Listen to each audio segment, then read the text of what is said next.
D.C. residents and businesses and business owners are under siege. Members of Congress are being assaulted and carjacked. Your congressional staff members are being robbed and stabbed. Tourists and visitors, your constituents, are being targeted and attacked. Yet the D.C. Council fails to admit that their policies have played a significant role in this outcome. Now, almost 4 years later, we have all seen the results of D.C. Council's experiment.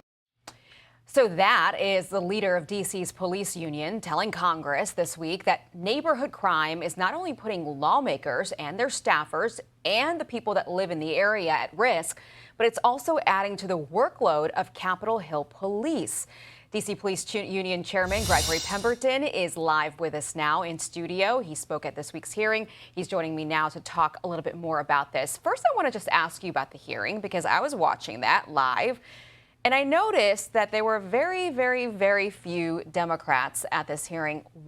A single Democrat showed up, despite the fact that 2 House Democratic members were victims of violent crime in the last couple of months. What did you think when you showed up? I mean, this is your time. Time is important. Yeah, that's absolutely right. And the purpose of this hearing was for the Committee on House Administration to determine how crime was impacting both legislators and their staffers. And for Democrats not to show up, it just shows that there's so little concern for exactly what's going on in the city more broadly. A lot of what was going on in this hearing was the back and forth about crime stats. We have them straight from D.C. police. So let's put them up on the screen for you here. And you can see that practically almost everything is up here. Homicides up, carjackings are up, theft is up, robberies up, burglaries up.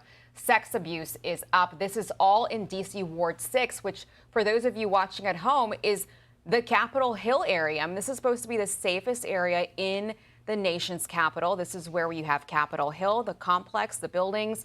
You have staffers living in the area, members of Congress living in the area, tourists, thousands of tourists, especially right now with the cherry blossom season that are here. And you have crime that looks like that. What is going on in this neighborhood? Well, this is a result of the City Council's policies that they implemented back in 2020. They have introduced and passed mountains of legislation that impact policing and impact police officers' ability to do their job, and impact prosecutions and the way that criminals can be sentenced. And what we're seeing now is the results, the empirical data of all of those policies. We're all now living with that, and it has been an abject failure. And what we've been doing is asking the City Council to go back and roll back these policies so we can get back to a place where we can actually go out, put handcuffs on criminals, and bring them into the criminal justice system. Unfortunately, as we saw even just 2 weeks ago when there was a hearing about this Secure DC bill, many of the council members were apoplectic about the ideas of rolling back any of these 2020 anti-police, pro-criminal policies. So it doesn't seem like the City Council really has an appetite to do what's necessary to get some of these numbers down. Well, I mean, this is the same D.C. City Council that wanted to pass the D.C. crime bill, that Congress had to come in, the president had to come in and Bigfoot and tell them, no, we're not going to do this. Talk to me about police staffing and morale. D.C. has a staffing crisis at its hands. And you were saying in the hearing that some of these reforms make it even worse when, I mean, they can't do their jobs. That's right. So we've lost over 1,400 police officers since these bills that I mentioned have been passed. Right now we have vacancies for 500 sworn police officers that are almost impossible to fill. The mayor has offered $25,000 signing bonuses for anybody that wants to become a D.C. police officer, and even that is not moving the needle on these staffing numbers. And what we continue to see is month after month net losses of police officers.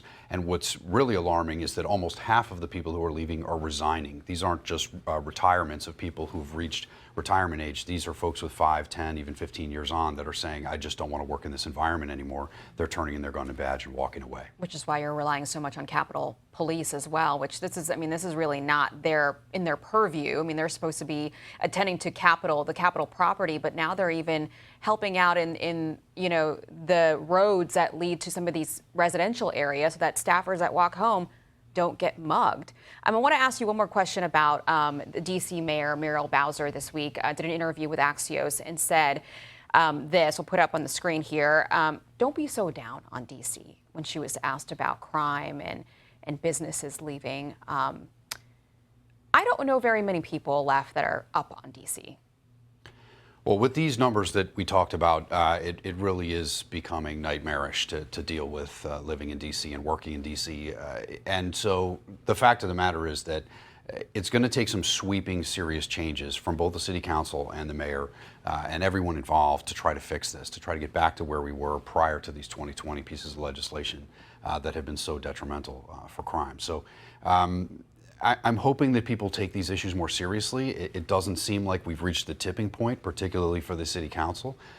But hopefully at some point in time, some of these folks will realize that there's a lot more work to be done to fix this problem. I mean, this is the face of the nation. It's not just a town. You know, this isn't just local news for the people who live here. This is the face of the nation. We have dignitaries, foreign, you know, incredibly important people that come here, presidents, prime ministers.